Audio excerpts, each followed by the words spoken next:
Fala pessoal, tudo bem? Continuando aqui nossa análisezinha, agora nós vamos chegar na parte das pragas do Egito, tá? As pragas do Egito, pessoal, elas constituem uma redundância, né, meio tola, que Moisés vai lá, joga uma praga no Egito, o faraó promete que vai libertar o povo, aí chega no mesmo dia o faraó muda de ideia. Não vou libertar ninguém não. Aí Moisés vai lá, joga outra praga, a mesma coisa, vou libertar o seu povo, aí Moisés ora pelo faraó e depois ele não liberta o povo. Dá a impressão que Moisés aqui da história é um bobo, né, porque o faraó promete 10 vezes para ele que vai libertar o povo e não liberta, e mesmo assim Moisés acredita. Então ficou uma coisa meio redundante, né? Até uma coisa meio desnecessária. Que nem aqui, por exemplo, Êxodo 8, 4. Faraó chamou Moisés e Arão e disse-lhes: rogai a Deus que afaste as rãs de mim e do meu povo, e deixarei o povo partir, para que se ofereça sacrifício a Deus. E Moisés disse ao faraó: digna-te dizer-me quando deverei rogar por ti, por teus servos e pelo teu povo, para que as rãs sejam arrancadas de ti e de vossas casas e fiquem somente no rio. Ele respondeu: amanhã. Aí Moisés falou: seja conforme a tua palavra, para que saibas que não há ninguém como nosso Deus. As rãs saíram da presença de Faraó. Moisés gritou a Deus, clamou, tal, não sei o que, e mais uma vez o Faraó não deixou o povo partir. Então ficou uma coisa meio redundante aqui nas pragas do Egito, né? Uma coisa meio boba. Mas vamos lá. Agora em Êxodo 9, 3, 6, diz o seguinte: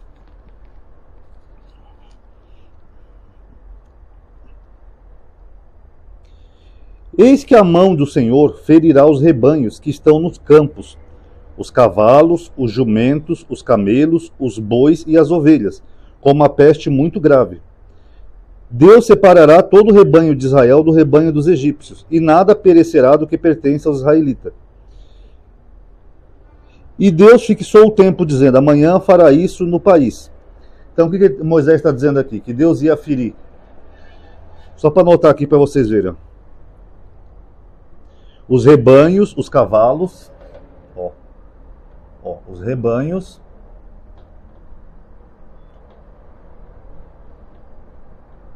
os cavalos,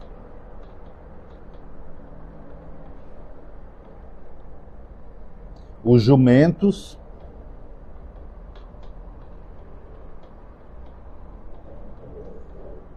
os camelos,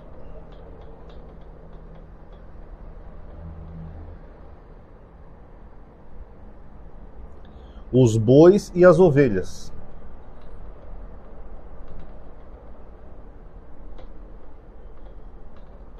Tá? Deus ia ferir todos esses animais dos egípcios, exceto dos israelitas. Aqui no versículo 6 diz o seguinte: no dia seguinte fez Deus o que tinha dito, e todos os animais dos egípcios morreram, mas não morreu nenhum animal dos israelitas. Aqui a palavrinha todos, pessoal, em hebraico, é kol. Vou escrever aqui para vocês verem. Ó, kol, mikné, todo gado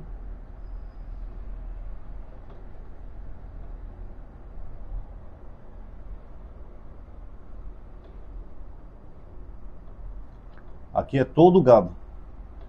Então seriam todos esses animais aqui dos egípcios, tá? Todo gado, seriam todos esses aqui. Todo gado dos egípcios morreram, conforme disse o Senhor. Eu vou até ler de novo aqui para vocês, ó. Versículo 6. No dia seguinte, fez Deus o que tinha dito, e todos os animais dos egípcios, todos morreram, mas não morreu nenhum dos israelitas. Então morreram todos os egípcios, correto? Aí quando a gente vai no versículo 19 e 20 desse mesmo capítulo, vamos ver o que diz.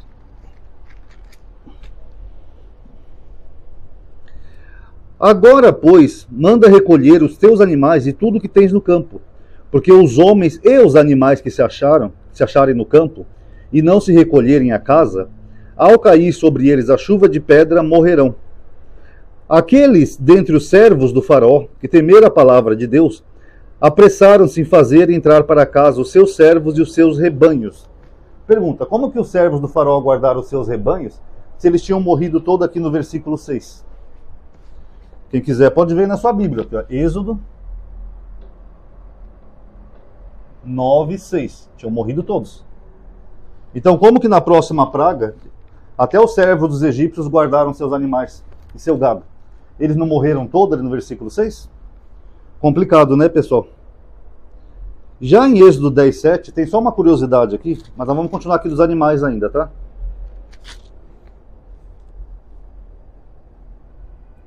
Então os servos do faraó lhe disseram: até quando este homem será uma cilada para nós? Deixa partir os homens, para que sirvam a Deus, seu Deus. Acaso não sabes que o Egito está destruído ou arruinado, como algumas bíblias colocam? Quando foi na história do Egito que o Egito ficou destruído ou arruinado, pessoal? Cadê o registro histórico disso? De que eles perderam todos os animais, inclusive as plantações, por causa dos gafanhotos, rãs e outras pragas. Cadê o registro histórico disso? Complicado, né? Aqui em Êxodo 10:15, eu marquei o versículo só para mostrar para vocês uma coisa que eu falo muito aqui no canal. Ó, cobriram toda a superfície da terra e a terra ficou devastada. Devoraram toda a erva da terra, que é os gafanhotos, tá? E todo o fruto das árvores que a chuva de pedras deixaram. Não, é chuva de pedra, perdão, é o granizo. E não ficou nada de verde nas árvores, nem na erva do campo, nem em toda a terra. Aqui em toda a terra, aqui está se referindo ao Egito.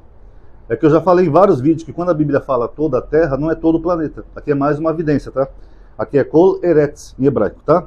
Kol Eretz, e aqui é Egito, acho que é Mispaim, se eu não estou enganado. Mizraim, tá? Toda a terra do Egito.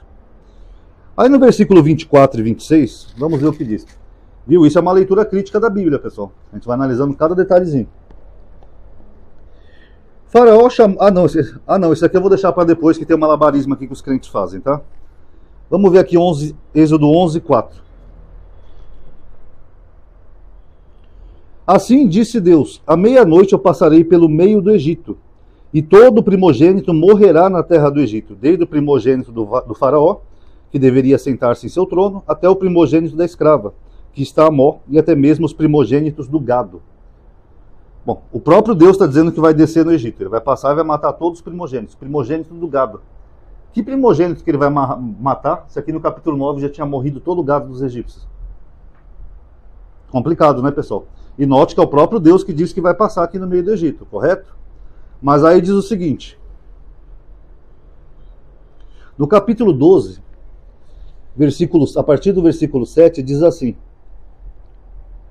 tomarão do seu sangue, do cordeiro, e poloão sobre os 2 marcos, e uma travessa da porta nas casas em que o comerem. Naquela noite comerão a carne assada do fogo, que seria a Páscoa, tá? A instituição da Páscoa. Com pães ázimos e ervas amargas comerão. O que ele está dizendo aqui? Que os hebreus deveriam marcar suas casas com o sangue do cordeiro, das travessas e nos batentes. Marcar. Pegar a bucha do isopo, não sei o quê, e pegar e passar o sangue no batente das portas, que os primogênitos deles não morreriam. 2 perguntas. Deus não sabia, primeiro, que ele tinha matado todos os animais no capítulo 9, como nós vimos, e Deus também não sabia quem que era israelita e quem que era egípcio? Eles tinham que marcar com o sangue? Meio curioso, né, a onisciência desse Deus. Ele veio em pessoa à terra para matar os primogênitos do Egito. Era bem mais fácil ele ter matado o faraó, vocês não acham? Se tivesse matado o faraó, não tinha que morrer tanta gente, tanta criança. E ainda por cima eles têm que marcar, porque senão Deus não sabe que casa é aquela. E se o faraó tivesse marcado a casa dele com sangue? Aqui que Deus ia fazer? Foi mal. Eu não vi que aquela casa era do faraó. Estava marcado com sangue. Vocês notaram que não é uma história muito real, essa historinha aqui? Agora vamos lá. O último versículo, antes de eu voltar ali do versículo 11, tá? Que é o Êxodo 14:9. Os israelitas acampam ali, né, perto do Mar Vermelho, ali do mar, tal, e o deserto. Aí diz o seguinte, o faraó se arrepende e vai lá. 14:9, não. É 14:9, eu estava vendo errado aqui. Os egípcios perseguiram-nos com todos os cavalos, aqui ó, cavalos, não tinham sido mortos no capítulo 9? E carros de Faraó, e os cavaleiros e o seu exército, e os alcançaram acampados junto ao mar, perto de Piairote, diante de Baal-Zephon. Como que os egípcios foram atrás dos israelitas com seus cavalos, se eles tinham morrido aqui no capítulo 9? Aí vem o malabarismo dos crentes, tá? Quando eu fiz um short sobre isso, eles falaram assim... Olha o que diz aqui em Êxodo 10:24. Faraó chamou Moisés e Arão e disse-lhes: Ide, servi a Deus, fiquem somente os vossos rebanhos e o vosso gado, que o faraó não queria que eles levassem porque os deles tinham morrido. As vossas mulheres e crianças também irão convosco. Respondeu Moisés: terás de colocar em nossas mãos sacrifícios e holocaustos para que ofereçamos a Deus nosso Deus. Também os nossos rebanhos irão conosco. Não ficará nenhuma unha sequer, porque deles haveremos de tomar para servir a Deus nosso Deus. E nós mesmos não saberemos como servir a Deus, senão quando chegarmos lá. O que Moisés falou para o faraó? Nada disso. Não vai ficar um rebanhozinho sequer, nem um gado. A gente vai levar tudo para a gente oferecer e sacrificar para o nosso Deus. Então, como que o faraó foi atrás aqui dos israelitas se os animais tinham morrido já todos no capítulo 9? E como que teve uma outra praga, que os egípcios até guardaram o seu gado, se eles tinham morrido aqui no capítulo 9? Moisés falou, não vai deixar um gadinho sequer, a gente vai levar todo mundo. E aí? Aí vem outros marabalistas que falam que os egípcios pegaram gados de outros povos, que não sei o quê, que não está no texto, né, pessoal? É só para alimentar a ilusão da narrativa e tentar ignorar que a narrativa não é tão real como as pessoas pensam. As pessoas perguntam aqui para mim nessa sériezinha de Moisés se Moisés existiu. Eu digo, pode ter existido Moisés. Eu já tenho uma playlist antiga onde eu falei sobre isso, até da hipótese Ixos, que é a hipótese mais aceita atualmente pela arqueologia. Quem quiser olha, analisa e tire suas conclusões. Agora, o que nós temos aqui em Êxodo é só uma epopeia. É uma construção epopeica para dar uma grande identidade a um personagem do povo, para fortalecer a identidade do povo. Mas quando a gente olha esses detalhes, pessoal, fica meio absurdo, né? Quantas vezes morreram todos os animais aqui no texto? Porque eles morreram todos. Depois os egípcios guardaram seus animais para evitar de morrer. Como se eles já tinham morrido?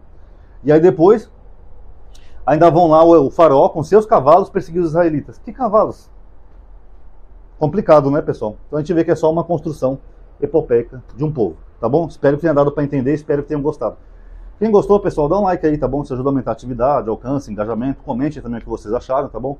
Obrigado aí por ter assistido. Paz a todos.